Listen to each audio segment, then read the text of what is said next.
The Adventure of the Sussex Vampire and Other Stories by Sir Arthur Conan Doyle. Read by Christopher Lee. The Adventure of the Sussex Vampire. Holmes had read carefully a note which the last post had brought him. Then, with the dry chuckle which was his nearest approach to a laugh, he tossed it over to me. For a mixture of the modern and the medieval, of the practical and of the wildly fanciful, I think this is surely the limit, said he. What do you make of it, Watson? I read as follows. 46 Old Jewry, November 19th. Vampires. Sir, our client, Mr. Robert Ferguson, of Ferguson and Muirhead, tea brokers of Mincing Lane, has made some inquiry from us in a communication of even date concerning vampires. As our firm specializes entirely upon the assessment of machinery, the matter hardly comes within our purview, and we have therefore recommended Mr. Ferguson to call upon you and lay the matter before you. We have not forgotten your successful action in the case of Matilda Briggs. We are, sir, faithfully yours, Morrison, and Dodd, per E.J.C. Matilda Briggs was not the name of a young woman, Watson, said Holmes in a reminiscent voice. It was a ship which was associated with the giant rat of Sumatra, a story for which the world is not yet prepared. But what do we know about vampires?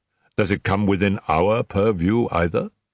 Anything is better than stagnation, but really, we seem to have been switched on to a Grimm's fairy tale. Make a long arm, Watson, and see what V has to say. I leaned back and took down the great index volume to which he referred. Holmes balanced it on his knee, and his eyes moved slowly and lovingly over the record of old cases, mixed with the accumulated information of a lifetime. Voyage of the Glorious Scott, he read. That was a bad business. I have some recollection that you made a record of it, Watson, though I was unable to congratulate you upon the result. Victor Lynch, the forger. Venomous Lizard, or Healer. Remarkable case, that. Victoria, the Circus Belle. Vanderbilt and the Yeggman. Vipers. Vigor, the Hammersmith Wonder. Hello, good old index. You can't beat it. Listen to this, Watson. Vampirism in Hungary. And again, vampires in Transylvania. He turned over the pages with eagerness, but after a short, intent perusal, he threw down the great book with a snarl of disappointment. Rubbish, Watson, rubbish! What have we to do with walking corpses who can only be held in their grave by stakes driven through their hearts? It's pure lunacy. But surely, said I, the vampire was not necessarily a dead man. A living person might have the habit. I have read, for example, of the old sucking the blood of the young in order to retain their youth. You are right, Watson. It mentions the legend in one of these references, but are we to give serious attention to such things? This agency stands flat-footed upon the ground, and there it must remain. The world is big enough for us. No ghosts need apply. I fear that we cannot take Mr. Robert Ferguson very seriously. Possibly this note may be from him, and may throw some light upon what is worrying him. He took up a second letter which had lain unnoticed upon the table while he had been absorbed with the first.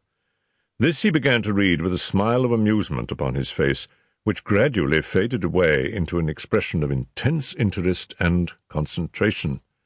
When he had finished, he sat for some little time, lost in thought, with the letter dangling from his fingers. Finally, with a start, he aroused himself from his reverie. Cheeseman's, Lamberley. Where is Lamberley, Watson? It is in Sussex, south of Horsham. Not very far, eh? And Cheeseman's? Oh, I know that country, Holmes. It's full of old houses which are named after the men who built them centuries ago. You get Audleys and Harveys and Carritons.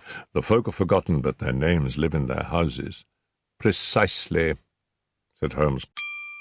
Sample complete. Ready to continue?